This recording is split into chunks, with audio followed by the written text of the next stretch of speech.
Hey, it's Samantha Hartley of the Profitable Joyful Consulting Podcast. This season, we're talking about management consulting, and today's topic is one that all management consultants must focus on, and that is lead generation, biz dev, whatever you call it, marketing. It is getting a steady flow of leads coming into your business. Years ago, my client Donna said the most amazing thing. We were working on like her vision for her perfect business and the perfect day and all of those kinds of idealized things. And she said about the business, somebody else would be doing the marketing. And that is problematic, especially if you're a small consultancy and you are, let's say, under $250,000 a year and you are trying to figure out where your clients are going to come from. What's really important is that you have a focus on lead gen and business development. You, the principal, you have to be focused on that. And I think one of the things that happens for some consultants is that they don't develop the skill to generate clients when they need them. And that puts them on the revenue roller coaster because they're constantly, getting business and then chasing business and on it goes. And that's a dreadful cycle. I've seen it inside of many businesses. The client chase is stressful. So what you want to get to is a point where you have steady streams of leads coming into your business.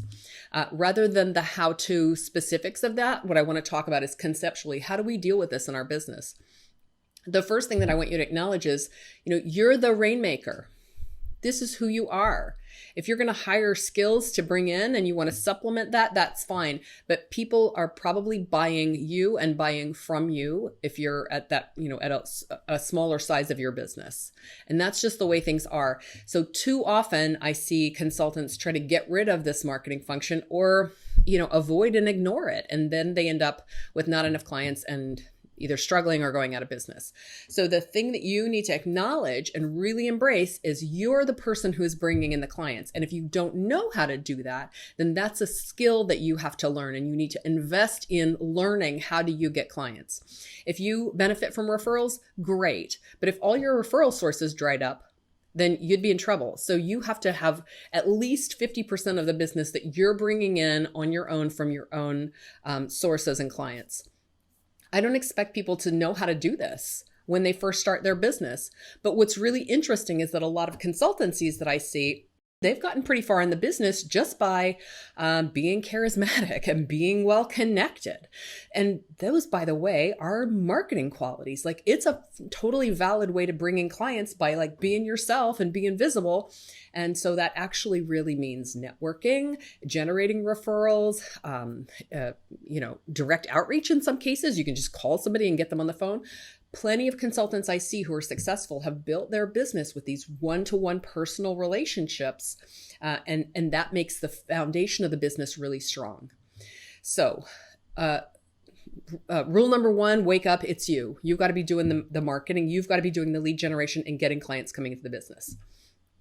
At a certain size, you can make new decisions, but to me, I need to stress, and what I want all of my clients to know is build this skill set within yourself, at least be able to do some of this yourself. Now, when you get to a certain size and you are able to hire it, it is a function that needs to be done. So if you don't want to be doing it yourself, you can hire it.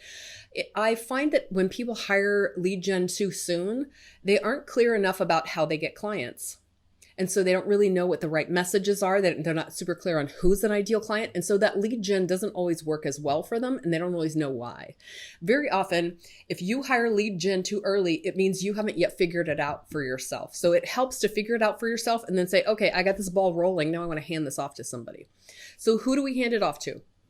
You can either keep doing it all yourself. You can hire it as a company, or you can hire someone as an individual person or team members to do this. What's the difference?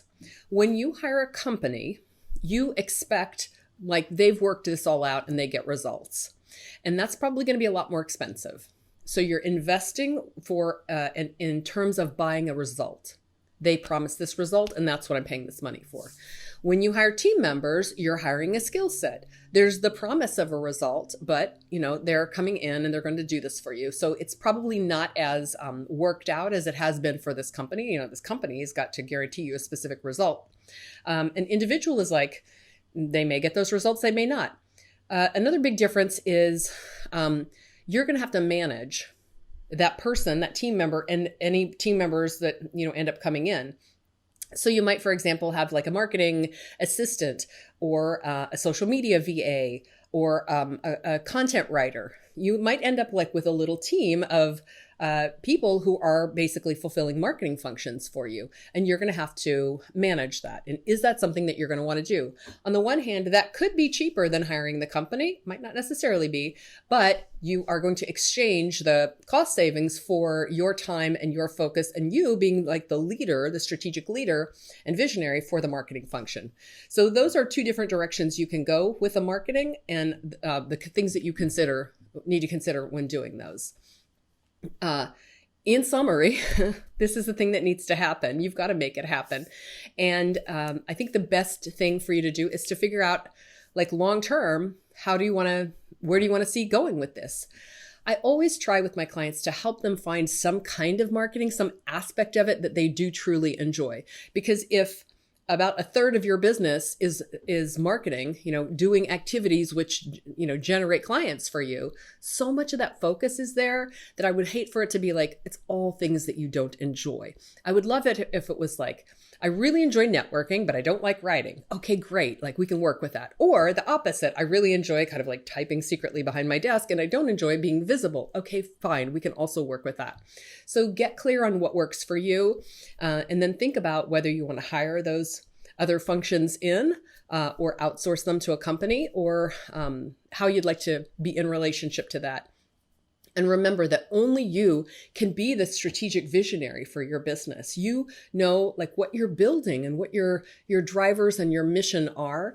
And no matter who is working for you in the marketing, they can't fully and accurately implement for you unless they know those things too. So it helps you so much to get clear on what those things are for you, to clearly express them to your team members, and then get the word out there. So I hope that this gives you some additional possibilities and ideas to think about for business development and lead generation and marketing. And that if you need any assistance with that you reach out to me, because those are things I help my clients to do. And with that, I wish you a profitable and joyful consulting business. Thanks for watching. Please like this video, subscribe to the channel, and click the bell to get video updates. Thanks.